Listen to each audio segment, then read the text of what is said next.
Okay, so we're last stretch of the class, although actually still, in terms of lectures, there's still like a third of the lectures to go, even though we've got only a few days left in the semester, it seems. But we're going to start the last part, and there's going to be hopefully 9 classes in here that I need to fit into the last few weeks. What we're going to start doing, what we're going to look at today, we're actually going to kind of expand and start to make a little bit more general, actually more general and more specific at the same time, our analysis. So we're going to start off with looking at issues of globalization, at least in the next 2 classes.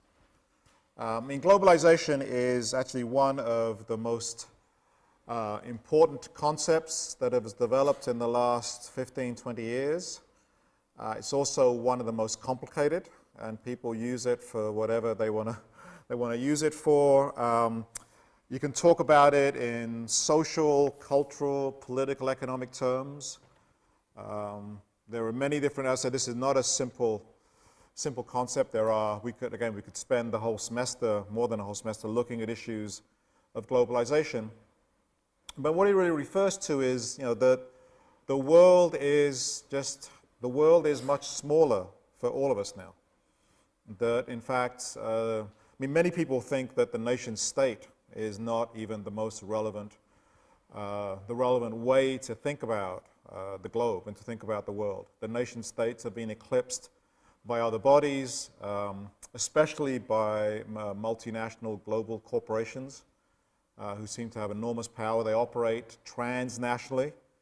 But we can look at if we wanted to look at globalization, we could look at it in terms of its social organization, its cultural organization. And again, we are a much smaller world than we used to be, in that a lot more people share culture than they did, as I said, even a generation ago. And a lot of that has to do with the market, a lot of that has to do with advertising, a lot of that has to do with consumerism. In fact, if you go to, people talk about a kind of airport class. And it is, depending upon which airport you go to, most airports, major airports in the world, are kind of the same. You actually don't know which airport you're in. You could be in an airport in India, you could be in an airport in Europe, you could be in an airport in South Africa, as I was last year. You could be in an airport in North America. And essentially, it all kind of looks the same. And it is kind of the culture of business and the culture of kind of middle-class travel. Politically, you could say that we are moving very much closer to thinking about the politics is now global. Actually, if you wanted one indication of that, I think the Occupy movement is, in fact, the best example of that almost. The Occupy movement, and we're in the very beginning stages of this movement. It's not going to go away very quickly, and who knows how it's going to develop. But the Occupy movement is part of, I think it's very directly connected, at least in terms of energy, in terms of inspiration, to the upheavals in the Arab world last spring. It's connected to the Arab Spring. And actually, and then when it started in New York, it quickly spread all over North America. I just came from Canada, and there are Occupy encampments in almost every city in Canada nowadays, as well as all around the world. So this is the way in which, when things happen now, as a result of social media, as a result of the internet, things spread quickly. In ways that we could not have imagined, at least in the ways I couldn't have imagined, even 10, 15 years ago, in terms of the scale of how quickly things spread.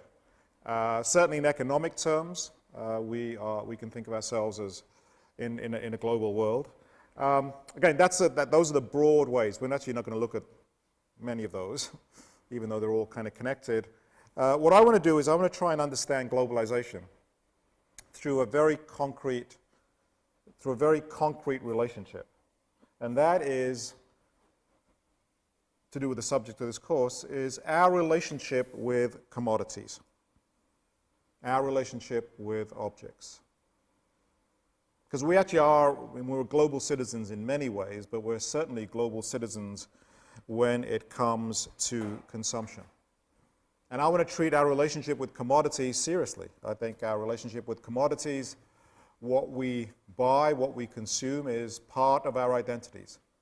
And it is now impossible to think of our identities separate from, or it's impossible to think of it divorced from, how our consumption is linked in a global sense.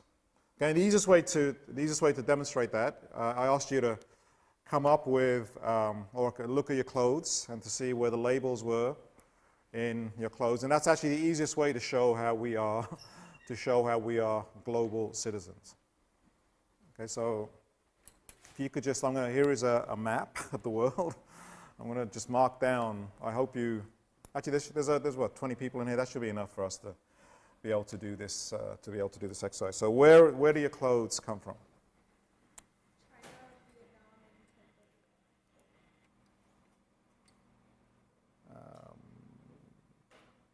Where's Cambodia? Actually, somewhere around here, right? It's, yep. Bangladesh. Yep. Philippines are here, yep. Sorry, I'm not marked on the map.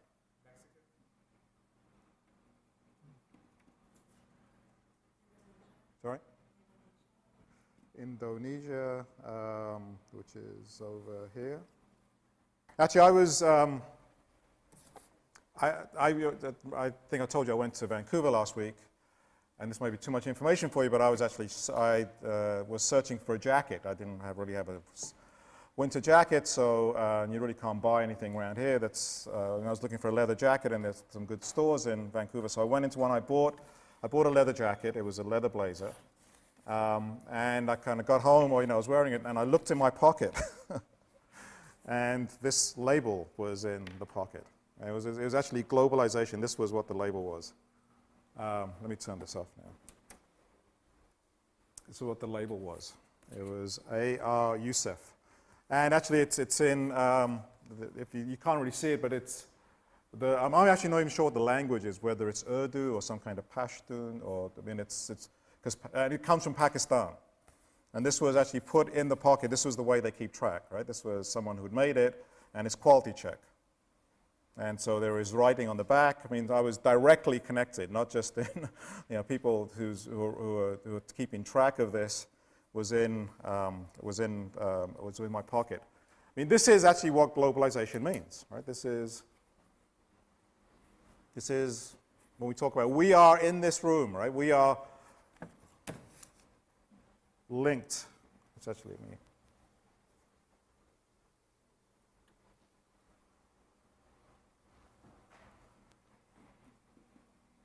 Okay, we'll just draw arrows from all those places to where we are. Okay, that's what globalization means. In this room, we are connected in the most. Actually, I'm not too sure how you could get more intimate than the clothes that you wear. Connected in the most intimate ways to places around the world. I mean, if you looked at your underwear, that's almost most underwear is made somewhere else these days now. So if you want the most intimate relationships, they are now global. So the modern marketplace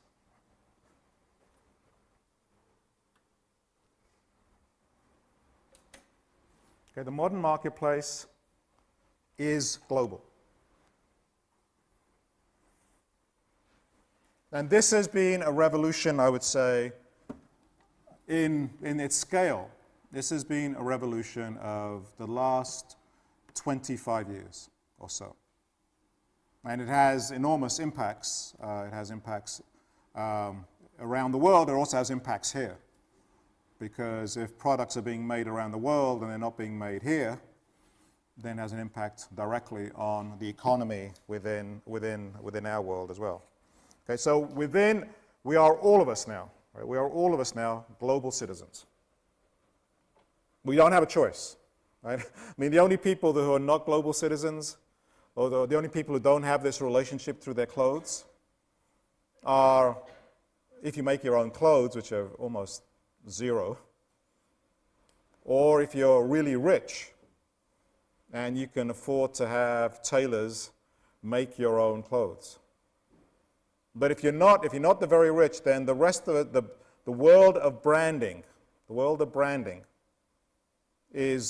that's where we get our clothes. Where, you know, there could be a down market version of it. There could be even an up market version, but it is now all global. And the only people actually who can avoid this, only people who can think of themselves as not global citizens. Actually, I don't think even the rich could do that, because if they're having their clothes made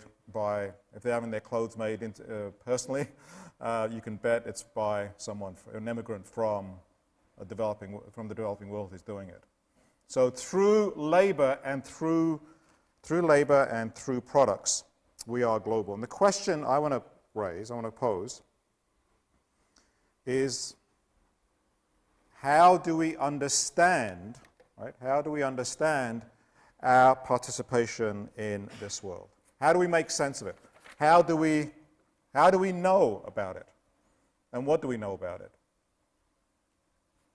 And I don't think this is a very straightforward question. How do we, right? How do we know about the worlds we inhabit? How do we make symbolic sense of those worlds? Especially, we're talking particularly through products, okay? Through the products that we consume. And I'm not saying these, I want to make clear, I'm saying these are our relationship with clothes, our relationship with products, are very deep relationships. I'm not talking about these as superficial relationships. These are not tricks. These are not. One things we know from looking at human history and from anthropology is that the relationship of people and things is central to how we think of ourselves as human beings. How we express our identities comes out in the clothes that we wear, in the products that we gather around us. So this is a fundamental aspect of our identities. And the question is, what do we know about it? Well, mostly, how are we linked to products? That's the question. How are we linked to these things that that are on us, that are touching us right now, that we're wearing? Right? That's the question. What is our relationship with that world? Well, our relationship to that mostly comes through the market. That is, we buy this stuff. Right? We go to whatever store, we go to the Gap, we go to Old Navy, or we go to a host of different retail outlets whereby we buy these clothes, we buy them online, etc. Okay, but our relationship to things is mediated through the market.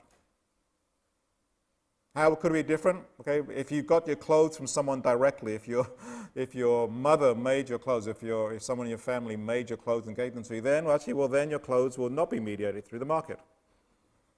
There most probably still some mediation through the market, because people would have got the materials to make their clothes through the market, but it wouldn't be direct.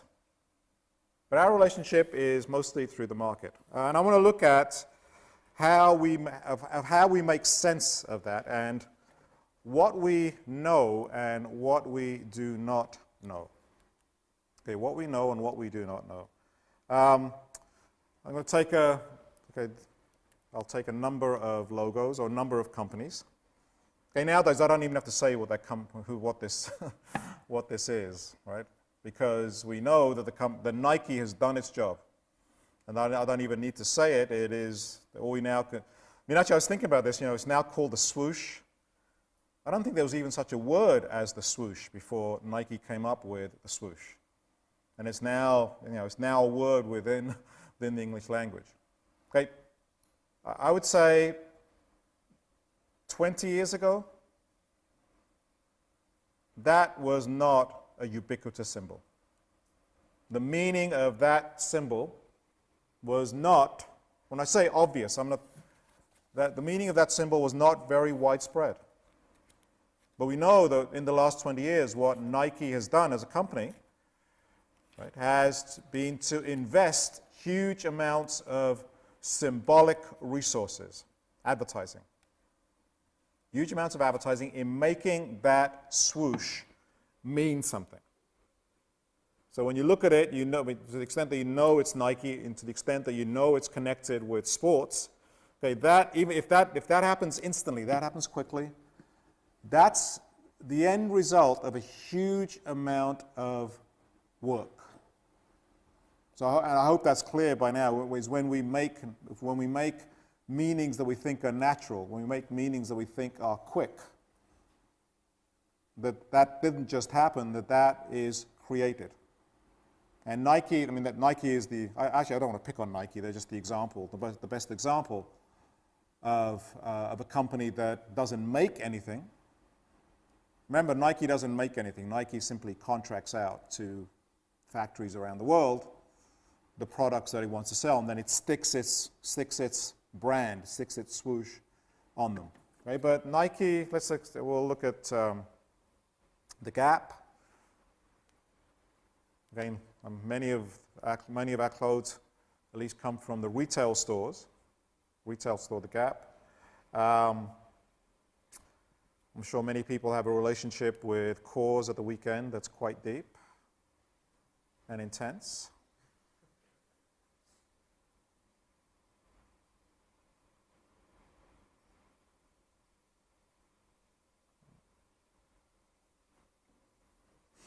Okay, clothes, Levi's. Actually, I'm not exempting myself. That's what I'm wearing right now. So this is not some these abstract things.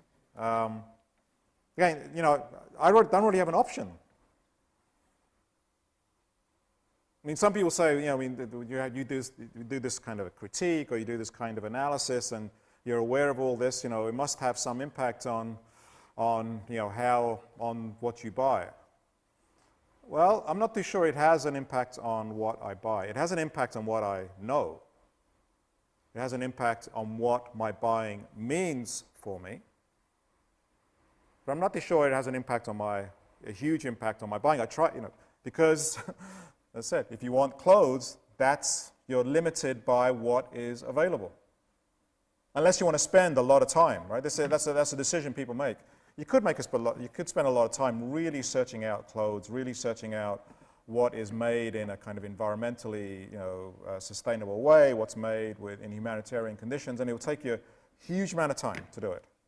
And you wouldn't have any time to do anything else, and you have to make judgments about, okay, what's the best uses of time? And that's why, I mean, that the reason we wear what we wear is not even necessarily it's what we want, but it is what the marketplace offers. It's what the marketplace offers. And then the last of these will be, so we've done, we've got shoes, clothes, beer, coffee. Is there anything else left in student life other than those things? And the question then is, and this is just a handful, right? I'm just using this as an example. That's what our identities are constructed through. Our identities are constructed through these products that we have this very intimate relationship with. And again, the question I want to pose is, what do we know about it? What do we know about those products?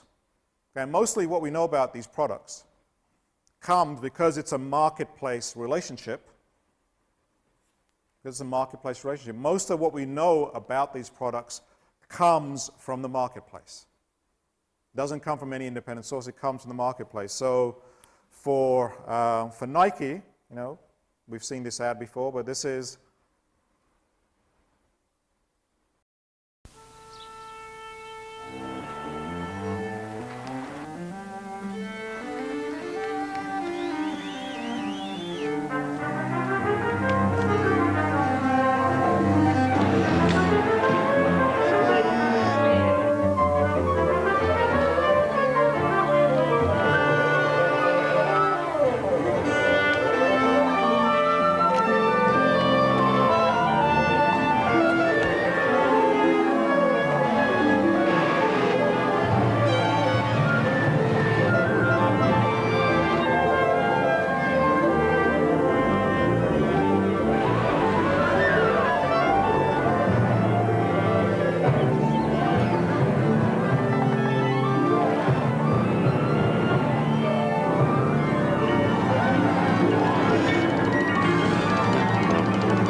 the gap.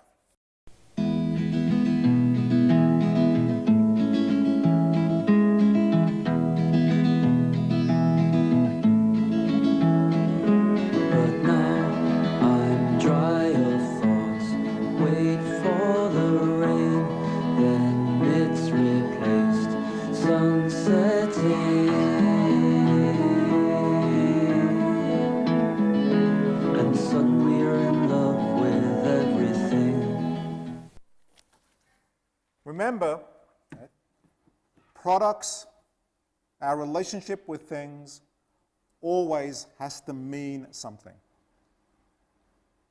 Because we are human.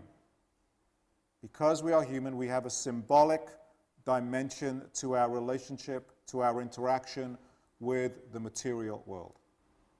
And that symbolic interaction is part of how we think about our identities. And where that symbolic information comes from, if we're limited to the marketplace, well, that's how it comes from. That's where it comes from, and that's the kind of messages that we have.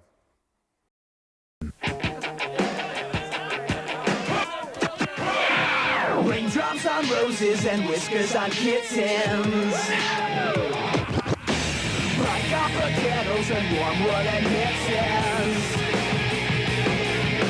Silver white whiskers that melt into spring. These are a few of my favorite things. These are a few of my favorite things.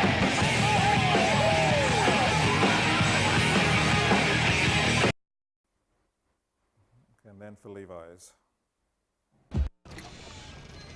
You see, I've had some strange love, some good, some bad, some plain love, some so-so love.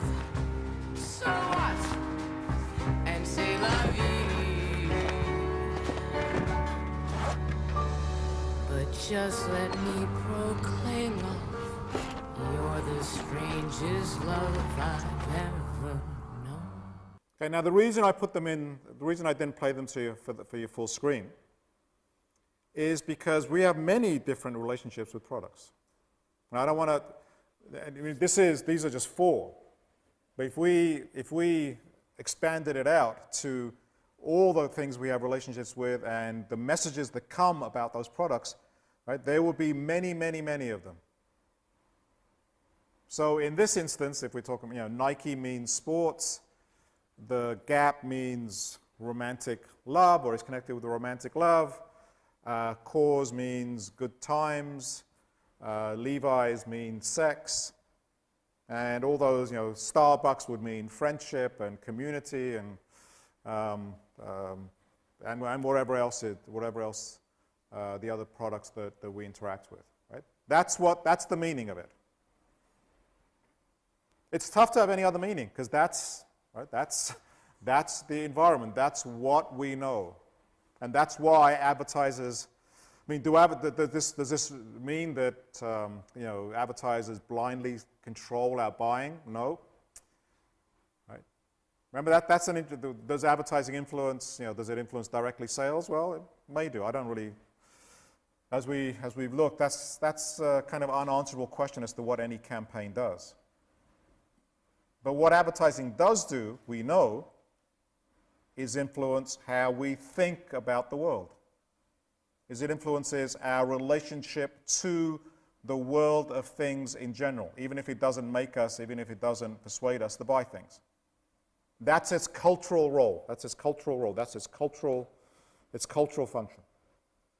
And that's actually what I want to look at in this last part, is that cultural function, is that cultural role that advertising plays. Now, the question I want to ask, and there's a series of questions, is, right, this is the world we inhabit, and products kind of magically appear in the marketplace. Right? You go to, it's one of the, you go to the mall and you are literally surrounded by millions of products. And they just appear magically. They're just there in the stores. Or you go online and they're just there. That's the marketplace. That's when I say our relationship with things is mediated through the marketplace. It's mediated through the most visible form of the most visible institution in society that objects are connected to. the marketplace. Stores, retail places. That's why I actually think if you were to take someone who was from a very, very poor environment where there weren't a lot of products and you put them into a mall, I think they would literally go nuts. Just from the amount of kind of the amount of stimulation there will be, just from the amount of products. Right. So our relationship to the question I want to ask is actually, what do we know about products? Beyond our immediate use, we know whatever. This makes us look stylish. This keeps us warm. This keeps us cool. Whatever, right? That's our relationship to. That's the way in which we give meaning to the products we interact with. But what do we actually know about? What do we actually know about products? And does it make a difference? Does it make a difference where products come from? Actually, I was going to, I normally use a pen as an example, because right now this pen here, is an important, I have an important relationship with this pen right now because it's not working the way I want it to work, and it's central to what I want to do. Okay, but actually I'm going to use, I have all these props today. Do I have these props? Or perhaps I didn't bring it with me. Actually, I was going to use my cell phone, and I have an ancient cell phone. Yeah, I don't bring it with me. I'll use a pen instead. Right. Does it make a difference? Actually, I'll give you that. I have an ancient cell phone, literally. I mean, you may guess from what I say about cell phones, but I have an ancient cell phone. I use it essentially in my car. But I went to Vancouver last week. And just thinking it would automatically work, right? It's like 100 miles north of the border or something, and Canada's part of America. So, and lo and behold, it didn't work because Canada actually has its own networks. And actually, for about, it was very instructive for me. When I first got there, for about an hour, I was like, I'm not sure I was in a panic, but it was like, oh my God, I've got to get a cell phone. I can't be out of. And I actually went so I went looking around downtown Vancouver for like disposable cell phone. And couldn't find them. And then I stopped and I thought, what am I doing? Why do I need a cell phone? What do I need to be? I'm in a hotel that has a phone. If I really want to reach people, I can reach them. And I have a computer, and nowadays with Wi-Fi in almost every single cafe you can get to, I can be in instant contact with almost anyone I want to be in. And actually, it was very liberating. I kind of stopped and said, because I found myself actually kind of getting wrapped up in this notion that I desperately, that the cell phone was, that this form of communication was what I desperately needed. Otherwise, I wouldn't be able to. And amazingly, I survived. I survived, 5 days in Vancouver without the world falling apart. Actually, I'm pretty sure that if you wanted to, you could actually survive a day without a cell phone, without the world falling apart. Although it may not seem that way. Actually, for a lot of people, surviving an hour and a quarter of a class without a cell phone is a major achievement, I understand. But it actually is very good. It's very good to, when you're kind of faced with a situation where you don't have it, just to figure out, do you need it or not? And it actually, in terms of thinking about your relationship to a phone. So anyway, that just tells you I have an ancient cell phone. Now, again, partly, I'm actually now thinking of getting a cell phone, proper cell phone, like a proper cell phone. Why? Well, partly it's, in the SUV reading that we talked about network externalities. That is, you have to have SUV sales go up because SUVs make cars unsafe. And therefore, you have to have an SUV because there's so many SUVs out there. Even though you may not want an SUV, because there's so many SUVs out there, that's what's called a network externality.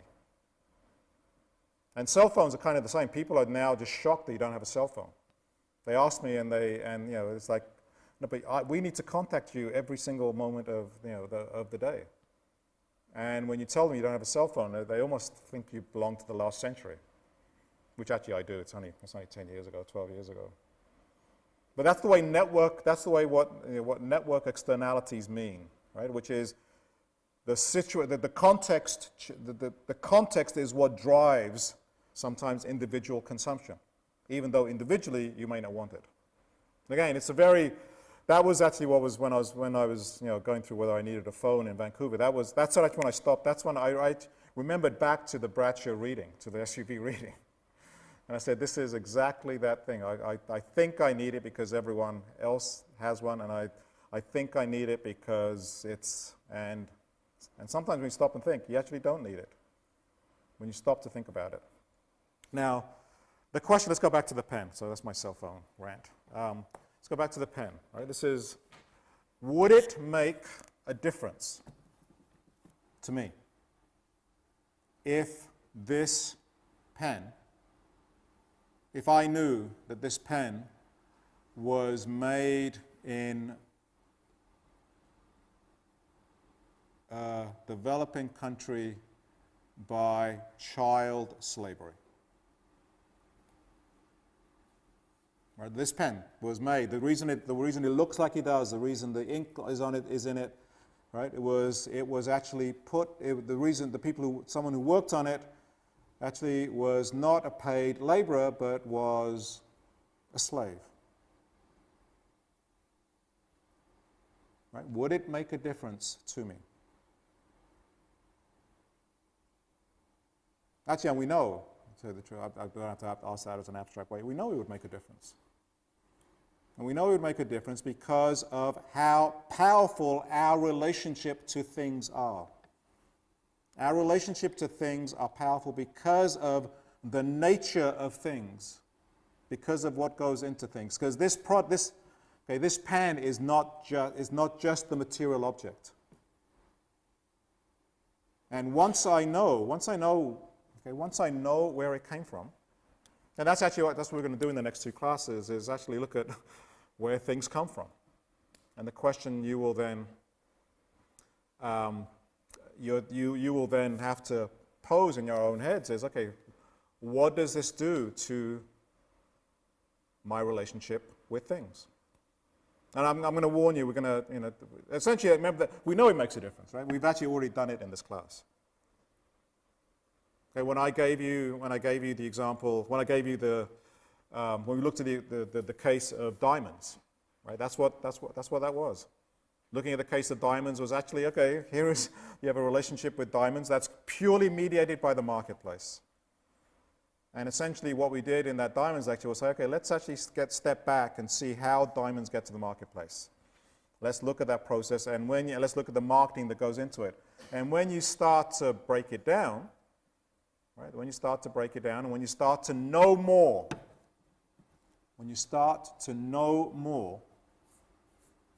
your relationship to things changes. Okay, I'm not saying it changes in the same way. I'm not saying people will no longer buy diamonds, but that knowledge now, the knowledge of how objects get to be made, that knowledge now is part of how we think about our relationship to things. So we know, makes a difference. Knowing makes a difference. Okay, in that same way, right, I was saying, right? I said, if I didn't, what if I knew, right? But I don't know. In fact, knowing and not, this might be the most abstract class we do this semester, right? Knowing and not knowing, in fact, are part of the same thing. Knowing or not knowing, in fact, are part of if you don't know something, it will affect our, if I don't know where this pen comes from, it will affect my relationship with this pen. Right? In that same way, right, would knowing where goods come from make a difference? Okay? Would knowing where a good come from make a difference to the meaning that we give, to the meaning that we have in our interaction with commodities? Actually, I don't think that's not a very difficult question to answer. We know the answer to that question is yes. When people know about when people know more about the world in which they interact, then it makes a difference to how they think about that world. It makes a difference to how they think about their relationship with products. And I would argue, actually, let's go back here. Come back.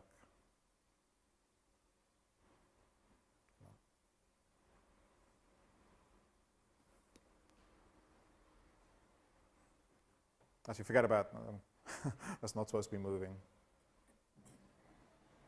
Neither is that. Okay. At the moment, our relationship to products is top-heavy. Our relationship to products is reliant upon the market. And it's reliant upon what the marketplace tells us, and more importantly, what it doesn't tell us. Actually, I would argue that it's much more important. It's much more important what the marketplace does not tell us than what it tells us. Because if we knew, the reason that advertising can work, we looked at it before, the reason Nike advertising can work, the reason Gap advertising, all that advertising can work, the reason it can work in the way it wants, the way they want it to work, is because advertising works on a blank slate. Advertising doesn't work against any other meaning. Advertising doesn't have to compete with any other meaning. Objects, commodities are essentially, actually, if you go back to our discussion of semiology, right? Objects, they appear in the marketplace, are signifiers, and then advertising makes them signs. Advertising gives them meaning, but they only gives them meaning because they have no meaning to start off with. If the meaning of this pen, right? If this wasn't just, if I knew something about where this came from, if I knew that this was the product of slave labor, okay, and I'm just making an example. This will, though not hugely exaggerated, in terms of where the labor process that produces these things. As soon as I know that, then no amount of advertising is going to shift the meaning of this product. Advertising works, all that advertising works by being unopposed. It works by working on a blank slate. And what it has to make sure that we don't know, is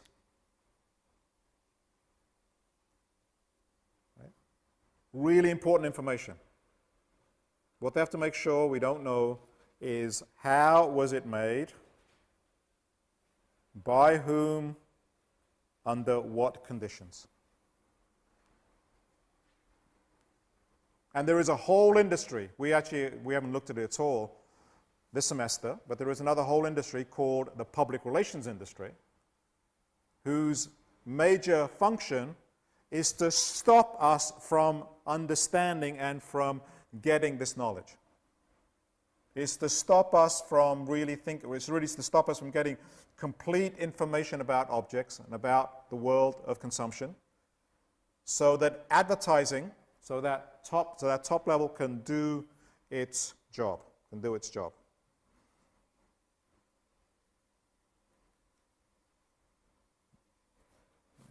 Go back to our pen. Actually, I don't have it with me, but actually, did I not? It's much easier when you have, no, I really didn't bring it with me. You have your cell phones. We're actually going to look at because cell phones are a fascinating thing. Because cell phones aren't just the things that connect you to other people. Cell phones come from somewhere.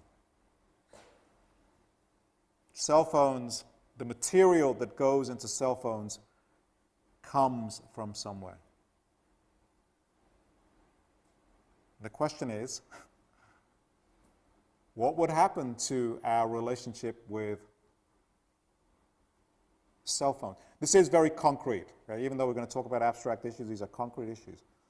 What would happen if we knew that our cell phones were connected to murder, to rape, to civil war?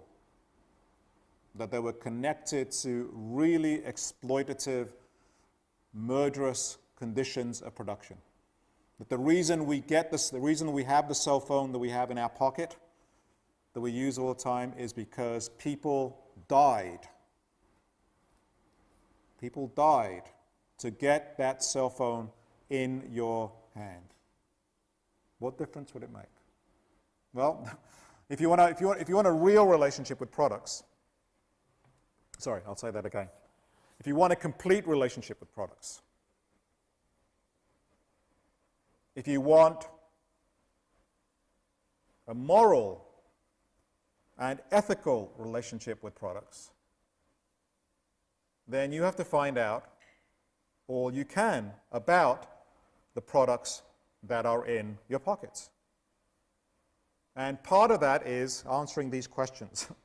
Who, how was it made, by whom, under what conditions? Okay, there is, and I'm going to give you an argument for why this is really important. This is not just some abstract thing, but this is actually part of being human. Now, this has always been important in human societies. The anthropologist Marcel Mauss, anthropologists study this all the time, right? The reason anthropologists study objects, right? They study buildings, they study plates that people used to eat on, they study pots, they study, because those things, those material objects, tell us something about the world that they came from. You can read objects. You can read objects in a way that tells you something about the worlds in which they were created. Marcel Mauss, in his analysis of Maori gift giving, and there's a lot of analysis in anthropology of gift giving, right? That is, people giving gifts, and it's not just simple as giving, because when you give, you also receive, and there's a very, very complex social relationship involved in there. He argued, or he found, that in fact goods were made up of both the material raw material resources and the life force of the persons who produced it.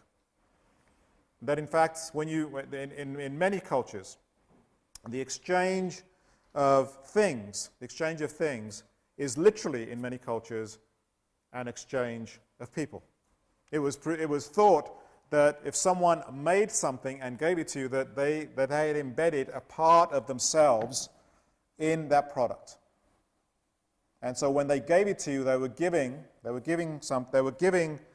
literally a part of themselves, which is why actually in all these systems, which is why reciprocity is so important. That is, if I give you this, then you have to give me something as well. It's not simple, not quite as simple as money exchange, but there is, I'm giving you something very, very valuable, because what I'm giving you is part of myself. Okay, in such a situation, again, this is part of a broader concept that we can call objectification. Okay, now most of the time when we talk about objectification is really about, we think about how women are objectified in advertising and in ways that make them objects. But I want to talk about a much deeper sense of objectification, because the process of in the process of objectification, we objectify ourselves in the material world. We take what is subjective, we take what is ours, we take what is social, and we make it material. Okay, that is, essentially, that's what the whole discipline of archaeology and anthropology and history even is based upon. That by looking at the material artifacts of the past, you can understand something about the people involved and the social relationships involved within it. In this way, part of the meaning, part of what an object means, part of what a product means, was the information of who produced it. Where did it come from? Under what conditions?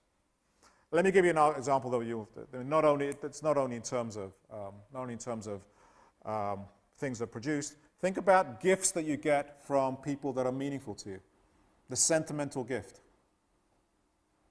The sentimental gift, right? The meaning, the value of a sentimental gift is not the material value of it. It could be actually quite worthless. But the fact that your mother gave it to you, your father gave it to you, your siblings gave it to you, your boyfriend gave it to you, your wife gave it to you, or someone meaningful gave it to you. It was the last thing your grandmother gave you before they died. That's what objectification means. That is now objectified. That person is objectified in the thing that they have given you. Not only in terms of its production, right? That's what the sentimental gift is. I mean, people will not part with things that are essentially economically, meaningless, but that have huge amounts of symbolic value to them. That's what wedding rings are, right? That's what wedding bands are. They are carriers. They are carriers of symbolic meaning.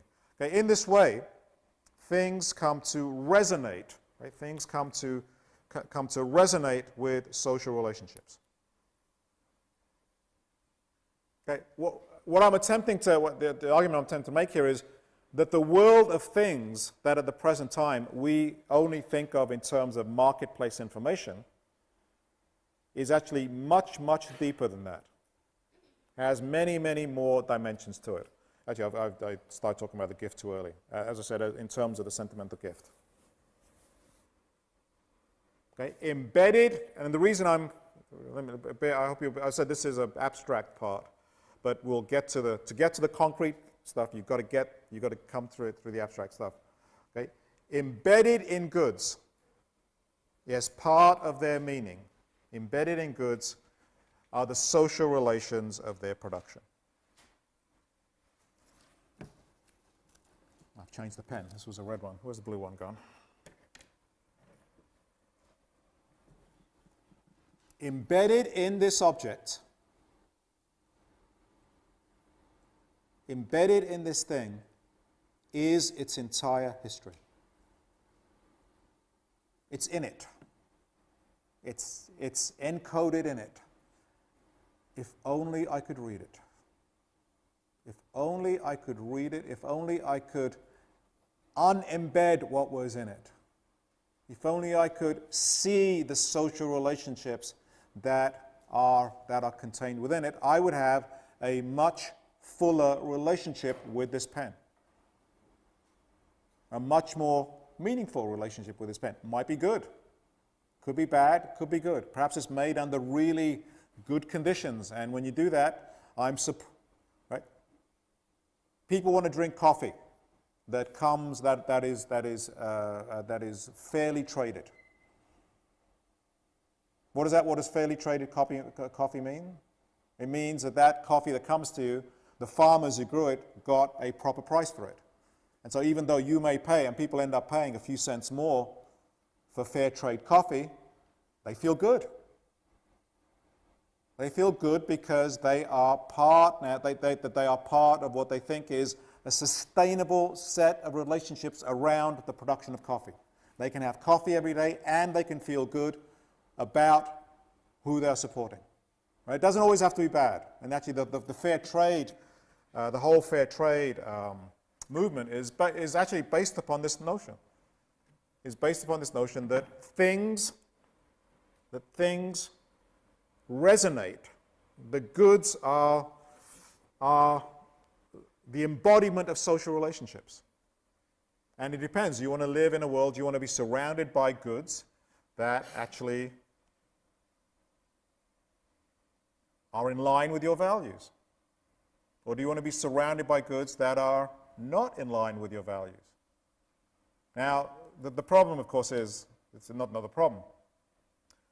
We don't know.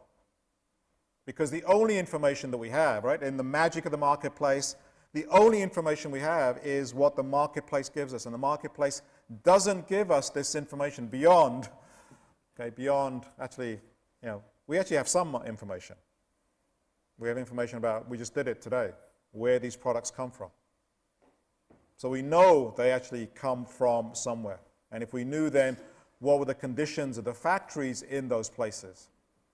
It would start to we would start then to have a more intimate relationship with things. I want to take this as this is the starting point. Take me a long while to get to this point, but it's a very, very fundamental point. Okay, I want to look at the coffee that we drink. Okay, the reason I've used all these examples is we're going to now come back and actually start to look at our concrete interactions, but now from this broader perspective. I want to look at the coffee that we drink, the food that we eat, the clothes that we wear, the jewelry. Oh, actually, we've already done that. The jewelry that adorns our bodies, we've already done that through the diamonds example. We'll look at the rugs that we, where did this rug come from? Where did this carpet come from? It came from somewhere. Everywhere you walk, we have you're walking on places. You have the materials for these chairs came from somewhere. And if we did, we just did it for our own interaction with objects, with our own personal interaction.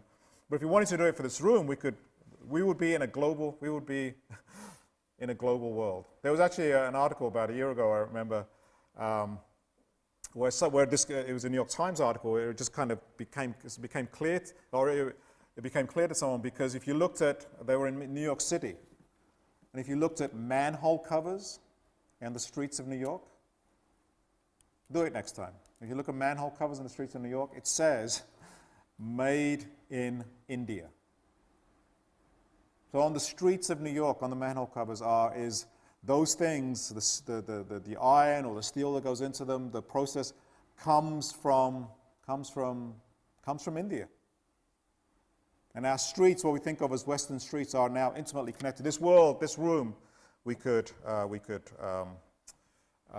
connect up in that way. Actually, we'd also look at when we're dead. Also, we continue actually have a relationship with the material world in terms of tombstones.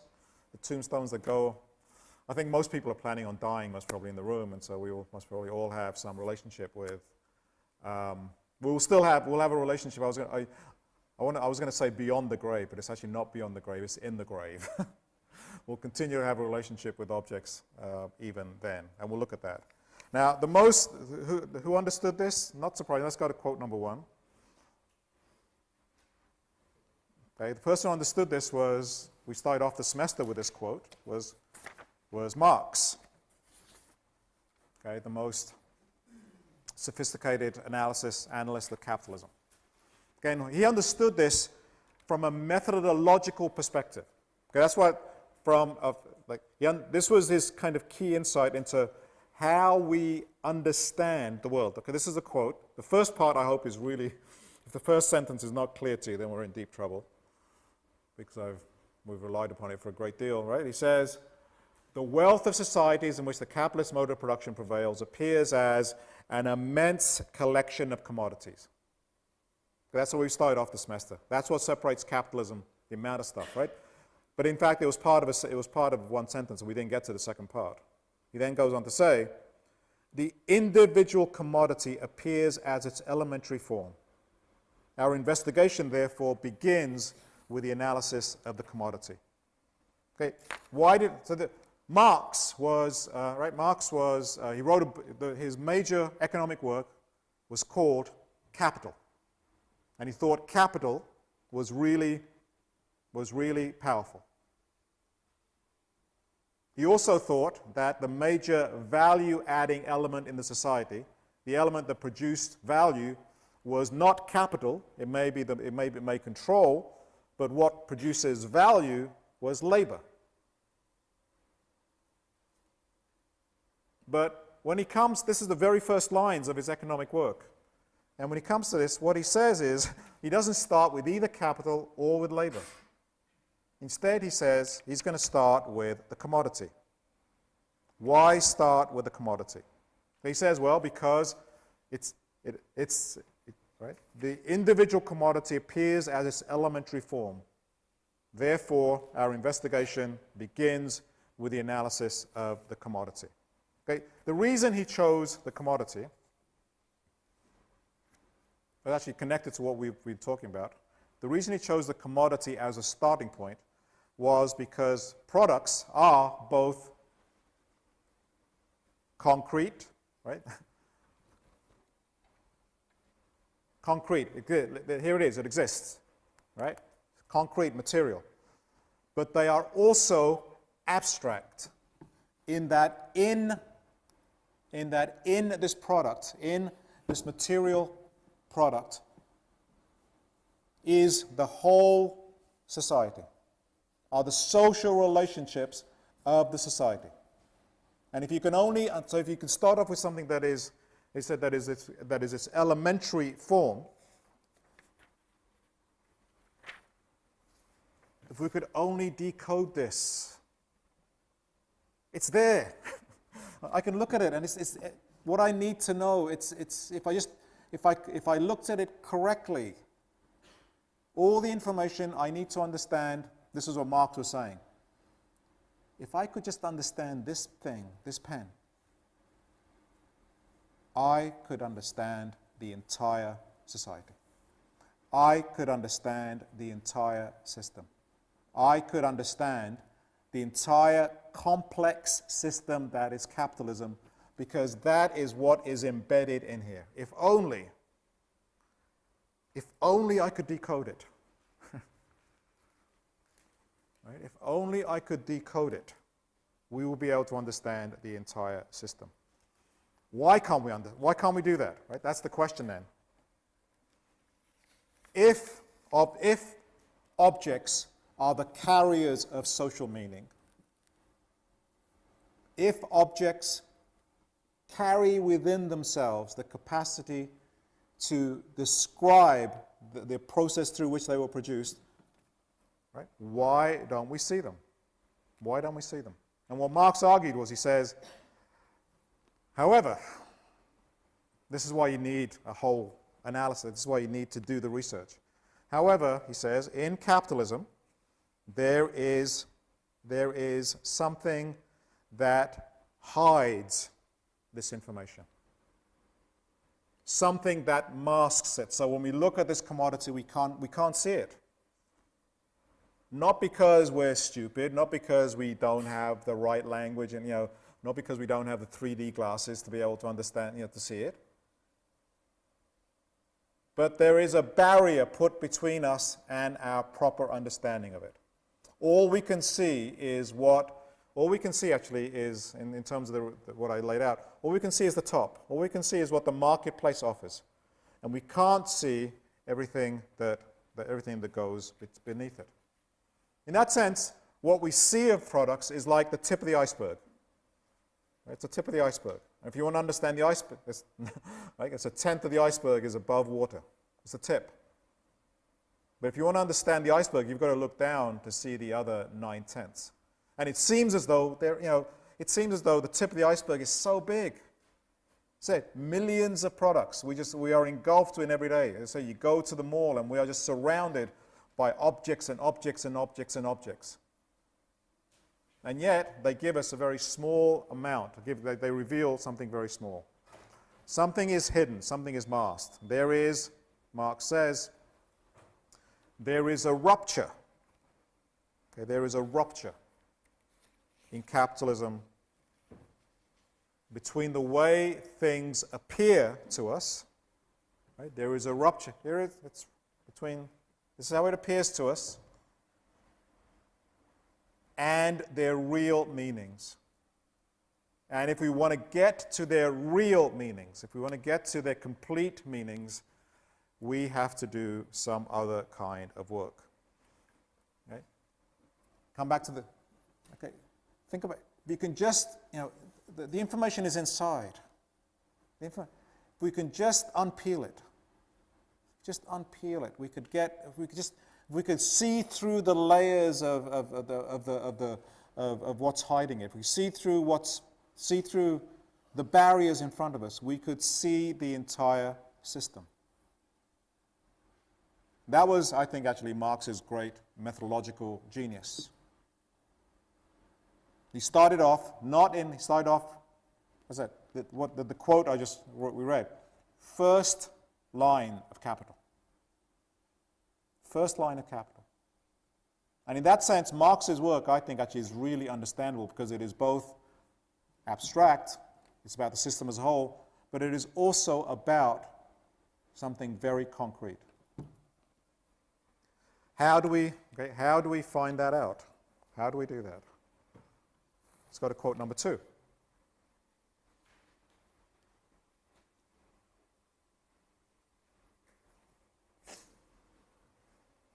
Okay, he says, this is method, he's just saying, right, if you're with me so far, right, this is all this stuff, these relationships are embedded in goods, we just can't see them, and we can't see them for a good reason. How do we see them? And he says, we therefore take leave for a time of this noisy sphere. He's talking about the sphere of the marketplace. Right? The sphere of the marketplace where all this stuff is going on, all this advertising, all this noise about products.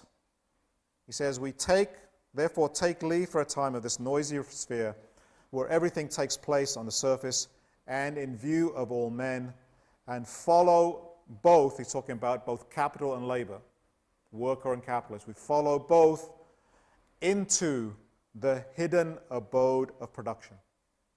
And I've underlined it because that's the name, that's the title I've given to the lecture today. The hidden abode of production, on whose threshold there stares us in the face no admittance except on business. Here we shall see not only how capital produces, but how capital is produced. We shall at last force the secret of profit making. Actually, you know, for an economist, Marx is, his rhetorical skills are unmatched. In fact, when he wrote Capital so that it could be read by workers. He didn't want to produce something that was only able to be read by professional economists. That in fact, he said the first chapter is a little bit difficult, which I also would agree with. But after that, if you can go through that first chapter, Marx's analysis is, I wouldn't say it's simple, but it's very straightforward. And this is the kind of language. He says, it's right, here we have to go into the factory, into the hidden abode of production. And then he says, this is his rhetorical flourish, here we shall see not only how capital produces, but how capital is produced. We shall at last force the secret of profit making. That's the noisy realm. That's the noisy realm. If you really want to understand the noisy realm, if you really want to understand our relationship to things, we have to go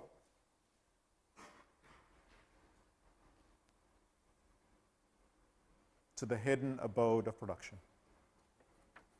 We have to go into the factory. You have to go into the factory. Where do we have to go? We have to go here.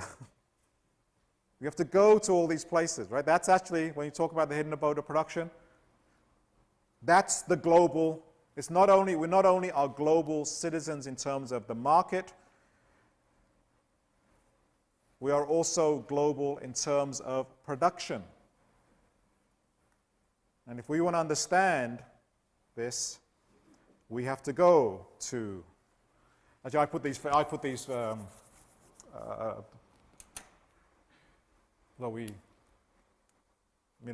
countries in before we started, right? That's where we've got to go. We've got to go into the hidden abode of production. And if we do,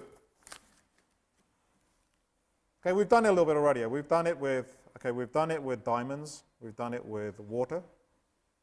We've done it with SUVs. So we're now going to do it with other more basic things. Not more basic things, we're going to do it with other perhaps more mundane things. I mean, literally, the food that we drink, the ground that we walk upon, the cell phones that we use. Actually, I'm also going to play, if I find time. Also, once we've used these, right, this is this computer, right? This is one of the most wasteful pieces of technology ever invented because it's so difficult to get rid of. It uses up huge amounts of environmental resources. Okay, this is a network externality. I can't not use a computer these days. But the amount of raw materials this takes up, and valuable raw materials it takes up, and then where do you dump it? And you can't just dump it anywhere, because if you just dump it into the ground, it poisons everything around it.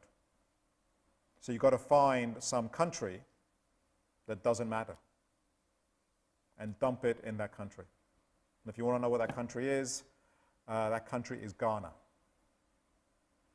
which actually gets some money by being a digital dumping ground, and has become a kind of toxic. It's become a toxic pool, because of that's where this computer is going to end up, unless right. There's nothing foreordained in this. That's where this computer is going to end up, unless we figure out some other way to have a relationship with things. Unless we figure out some other sustainable way to have a relationship with technology, to have a relationship with cell phones, to have a relationship with food, to have a relationship with clothes, to have a relationship with everything that we do in our lives. And at the moment, the reason I want to look at it right there, at the moment, all we know is the top. At the moment, all we know is the tip of the iceberg. And actually, ignorance, as I've said before, ignorance is great. Because if that's all you know, then you actually, then morally and ethically, you don't have to worry about anything. As soon as you know about the rest of this, it becomes part of how you are, becomes part of how we, both individuals and as a society, will deal with this. So that's, we'll do that we'll start that on Monday. Into the hidden abode of production in a very concrete way.